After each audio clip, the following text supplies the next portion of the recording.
Assalamualaikum warahmatullahi wabarakatuh. Perkenalkan, nama saya Abdul Rahim, Guru Fikih MTS Arodo Sidoderhi, Sukosewu, Bojonegoro, Jawa Timur.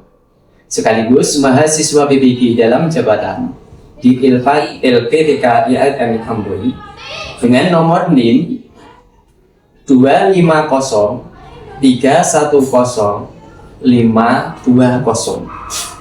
Pada kesempatan kali ini, saya akan praktik mengajar di kelas 7 dengan topik pembahasan sholat fardu sebagai salah satu syarat uji kinerja UI. Terima kasih. Selamat menyaksikan video pembelajaran saya. Wassalamualaikum warahmatullahi wabarakatuh. Assalamualaikum.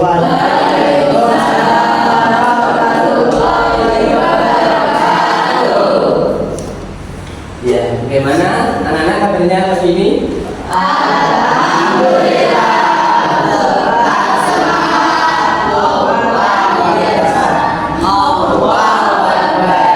Yes. Oke, terima kasih. Kalau begitu, sekarang sudah tahu saya masuk di sini adalah untuk mengajar materi fikih. Untuk itu, sebelum saya lanjutkan mengajar materi pada kali ini, perlu saya sampaikan atau perlu kita mulai dengan membaca kalimat basmalah dan doa seperti biasanya. Untuk itu saya minta kepada ketua kelas Mas Ahmad untuk memimpin doa pada pagi ini. Kami persilahkan Mas. Siap gerak, cepat gerak, tegak gerak, berdoa mulai.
Kita mulai pelajarannya, tapi sebelum kita mulai, alangkah baiknya karena kita orang Indonesia sudah sepatutnya kita cinta pada tanah air kita. Oleh itu mari kita menyanyikan lagu Indonesia Raya bersama-sama. Untuk itu saya minta pada saudari saya untuk memimpin menyanyikan lagu Indonesia Raya. Kami persilakan masuk ke depan, Mbak. Indonesia tanah airku, tanah tumpah darahku. Di sanalah aku berdiri, jadikan ibuku. Indonesia kebangsaanku, bangsa dan tanah airku. Marilah kita bersatu, Indonesia bersatu. Hiduplah tanahku, hiduplah negeriku, bangsaku, rakyatku semuanya. Bangga jiwanya, bangga badannya untuk Indonesia. Indonesia yang merdeka, merdeka, tanahku, negeriku yang ku cinta. Indonesia yang merdeka, merdeka, hiduplah Indonesia Raya. Indonesia yang merdeka, merdeka, tanahku, negeriku yang ku cinta. Indonesia yang merdeka, merdeka. Hiduplah Indonesia Raya. Terima kasih tulisannya.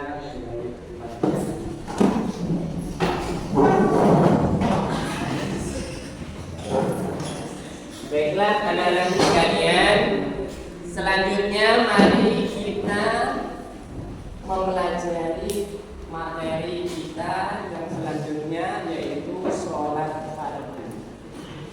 Namun sebelum sholat fardu ini kita mulai, pelajaran sebelumnya apa anak-anak? Mengenai masalah apa? Sebelum sholat fardu ini dimulai, pelajaran kita apa? Mengenai masalah istinja.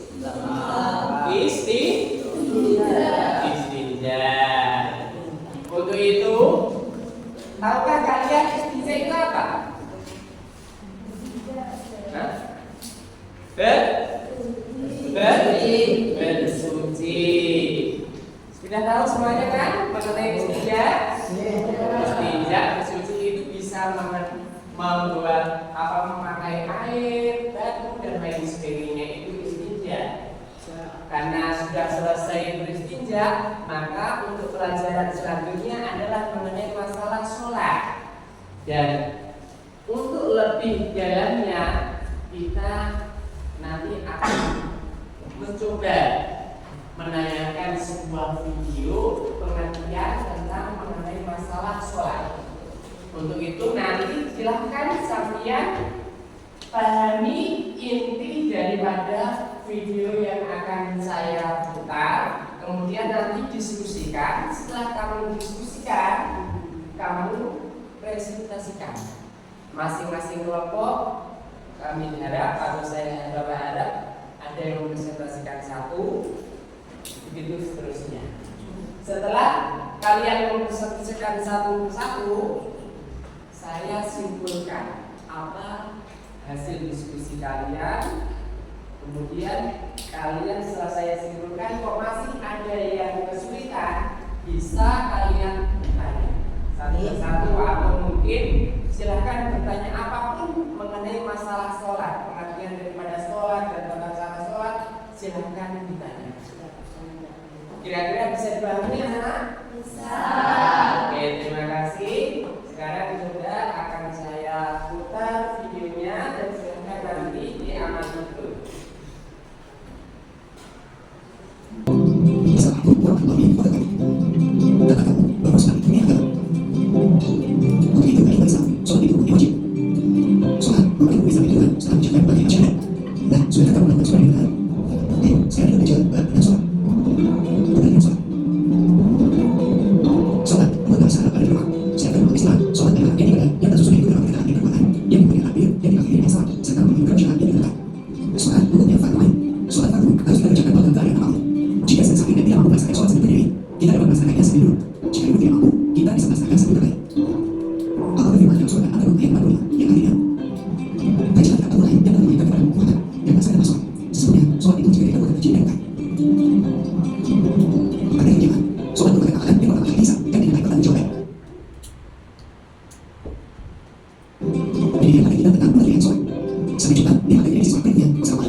Terima kasih. Itulah materi kita kali ini. Bisa kalian diskusikan. Kemudian nanti seperti tadi Bapak yang sampaikan, bahwasanya setelah kamu diskusikan, kalian diskusikan, bisa kamu presentasikan. Setelah mempresentasikan satu persatu, atau mungkin perwakilan dari satu kelompok, kelompok 1, kelompok 2, dan kelompok 3, nanti akan saya jelaskan lebih lanjut mengenai masalah pengertian daripada sholat itu sendiri. Bisa dipahami anak-anak? Oke, terima kasih. Silahkan kalian mendiskusikan mengenai masalah pengertian sholat. Terima kasih. Kami persilahkan.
Sudah bisa dimengerti? Bisa. Oke, terima kasih. Untuk itu langsung saja silahkan mempresentasikan masing-masing kelompok. Silahkan berdiri di situ. Untuk kelompok yang pertama, kami persilakan Mbak Sania untuk mempresentasikan hasil diskusinya mengenai masalah pengertian sholat dan sebagainya. Kami persilakan Mbak.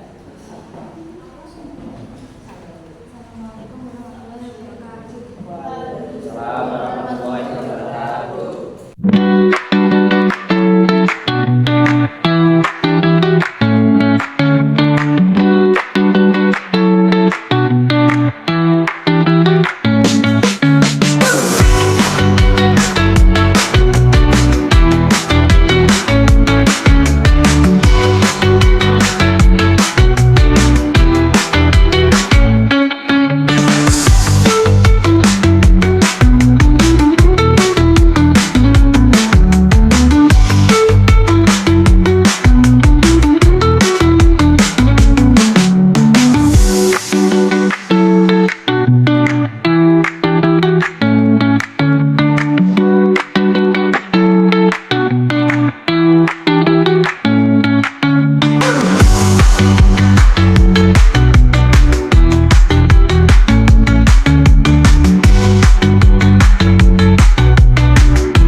Seperti apa yang mau saya sampaikan, untuk itu inti daripada penjelasan dari apa yang kalian disampaikan semuanya sama.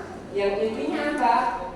Sholat itu adalah kalau menurut bahasa Arab kalimat berdoa.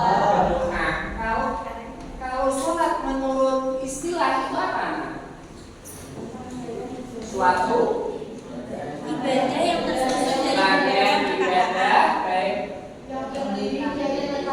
perkataan dan perbuatan yang diawali dengan dan diakhiri dengan salam.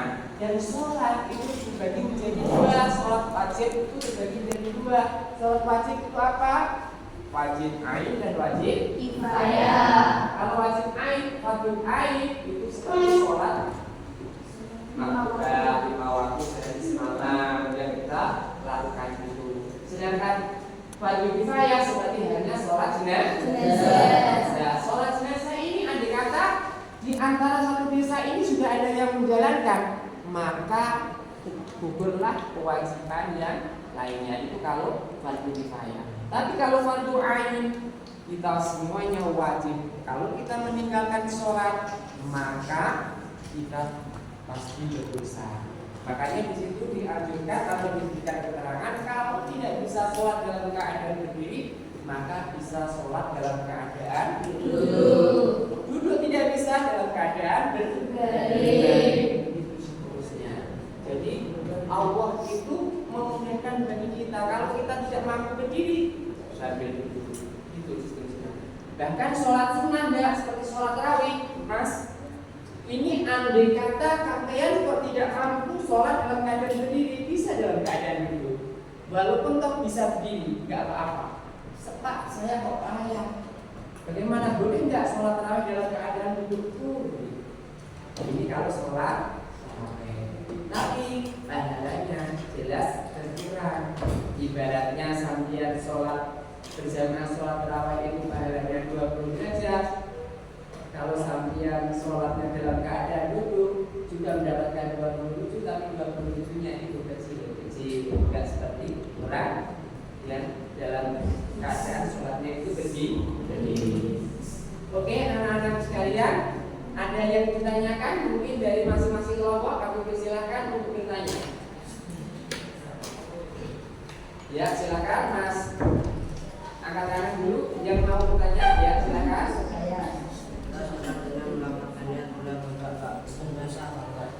Bagaimana Mas? Kita sholat hanya melambangkan niat, tidak bangga Pak. Hukumnya sah Pak. Oke, ini ada pertanyaan dari teman kalian, bagaimana hukumnya niat hanya melafazkan dua, tidak menghadirkan dalam hati.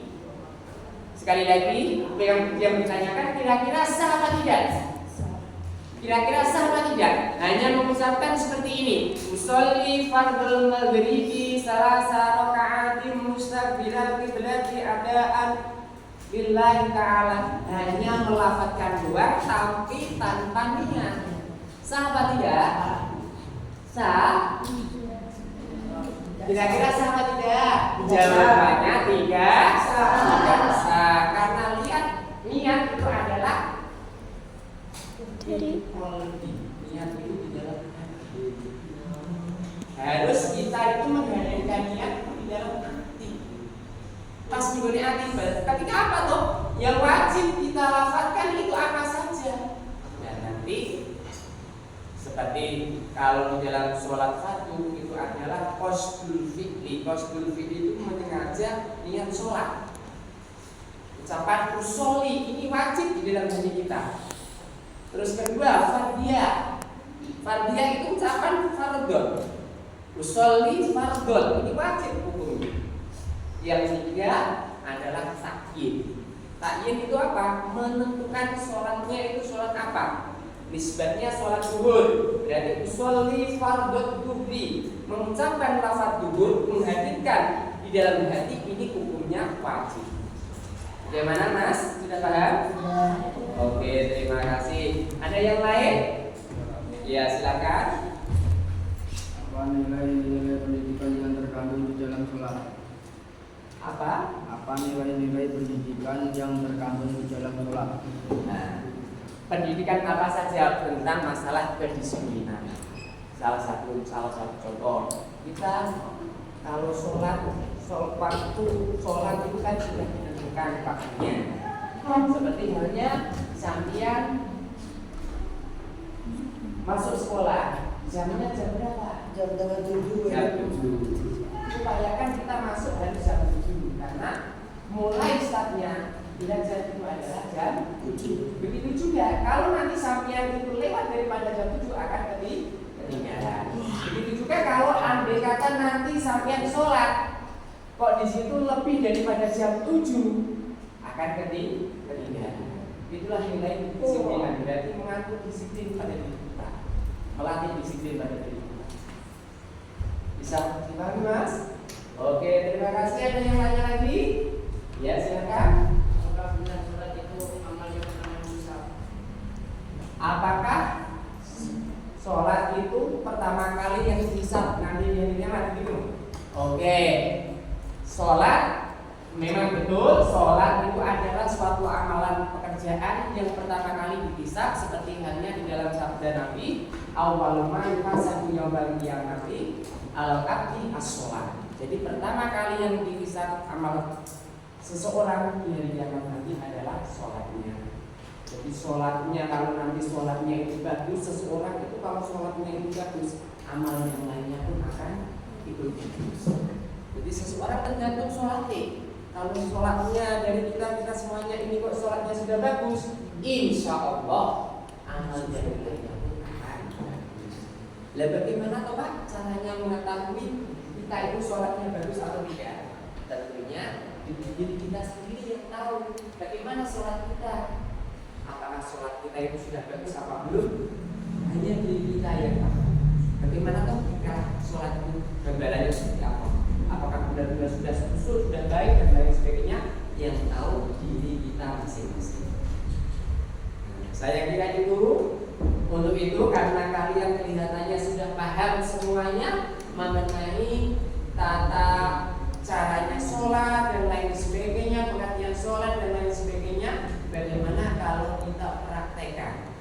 kemudian nanti saya ada pengarahan bagi yang belum benar bisa menggunakan.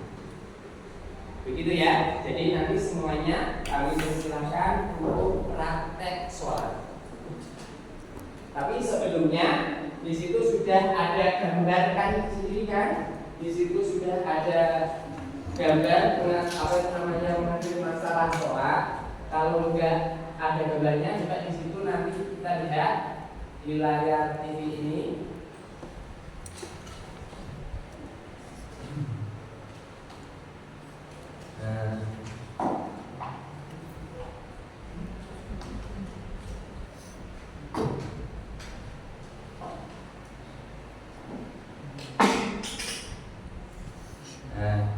Ini ketika takbiratul ihram seperti ini. Dan takbiratul ihram ini tidak ini mas. Awas. Takbiratul ihram atau membaca Allahu Akbar dengan menghadap kiblat. Caranya merapat adalah mengangkat tangan sejajar dengan dua daun telinga. Daun telinga itu sampai mana ini? Berarti mengangkatnya sampai sini. Itu seperti ini. Berarti kan di dalam gambarnya kelihatan enggak? Nah, seperti itu. Dan ketika berdiri, coba diusahakan kakinya itu jangan merapat. Jangan merapat, biar tidak mudah jatuh. Jangan merapat, kira-kira ya dibuka, kakinya dibuka, dua kaki dibuka. Itu cara takbiratul ihram. Dan pada waktu takbiratul ihram itulah pada waktu Allahu Akbar kalian menghadirkan niat. Dan menghadirkan niatnya itu seperti apa? Menghadirkan niatnya itu pas saya Allahu Akbar sampai dalam hati ini sampean usolli fardhu maghribi. Kalau disebutnya sholat maghrib. Kalau sholat subuh berarti usolli fardhu subuhi. Ini wajib hukumnya dalam hati pada waktu takbiratul ihram. Untuk yang selanjutnya, nah ini proses takbirnya, tangannya seperti itu. Terus membaca surat Al-Fatihah, kemudian rukuk. Dan rukuknya seperti apa tadi? Ketika rukuk membaca apa? Subhana rabbiyal azim wa bihamdihi subhana rabbiyal azim wa bihamdihi. Oke, berarti semuanya kalian sudah paham semuanya dan gerakannya seperti itu. Cuma yang ingin saya tambahkan kepada kalian, ketika nanti proses iktidal sami Allahu liman hamidah, kemudian sampeyan mau duduk, tolong itu diperhatikan di gambar ini. Prosesnya dari berdiri, ini pertama dari berdiri ya kan, dari berdiri kemudian mau jongkok seperti itu. Jadi jangan sampai ketika sampeyan sujud itu tangannya yang menuju ke lantai atau tempat sujud kita, jangan.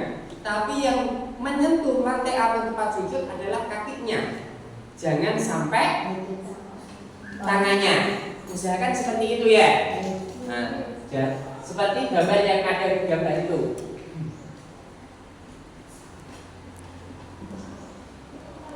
Terus posisi duduknya, ketika posisi duduknya diperhatikan juga posisi duduknya. Nah, posisi ketika sujud itu bagaimana? Anggota tujuh badan kita yang harus menempel pada tempat sujud. Pertama apa saja? Muka, wajah. Terus yang kedua telapak tangan. Sudah tiga ya. Terus lutut.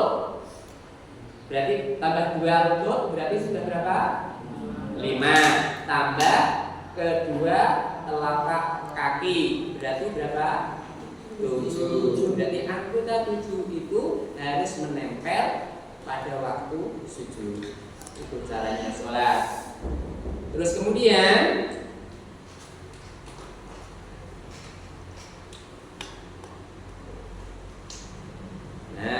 ketika duduk di antara 2 sujud, nah ini caranya seperti ini. Kemudian ketika nanti, nah ini ketika duduk tahiyat akhir. Dimasukkan kakinya. Kira-kira sudah paham ya? Oke. Kalau sudah paham, mari kita mempraktekkan dengan nanti kalian membaca dengan suara yang keras. Ya, saya tahu semuanya dan yang menjadi imamnya kami persilahkan Mas siapa? Siapa yang siap menjadi imam? Mas Said ya, kami persilahkan Mas Said untuk menjadi imamnya.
yang saya saksikan kali ini kalian sudah terima dengan baik, mulai dari pengertian sholat, tata cara sholat itu seperti apa, kalian sudah bisa menerima dengan baik dan mempraktekkan dengan baik. Untuk itu sebelum saya akhiri, adakah pertanyaan?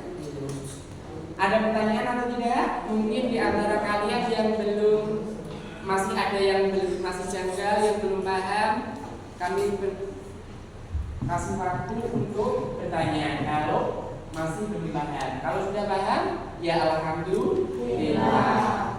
Dan ini bisa dipraktekkan setiap hari karena sekali lagi kunci kita masuk surga itu sholat.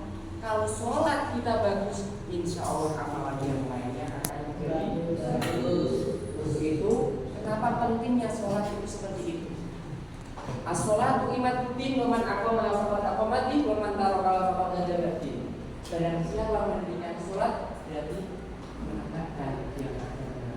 Jadi siapa saja yang meninggalkan sholat berarti merobohkan dana.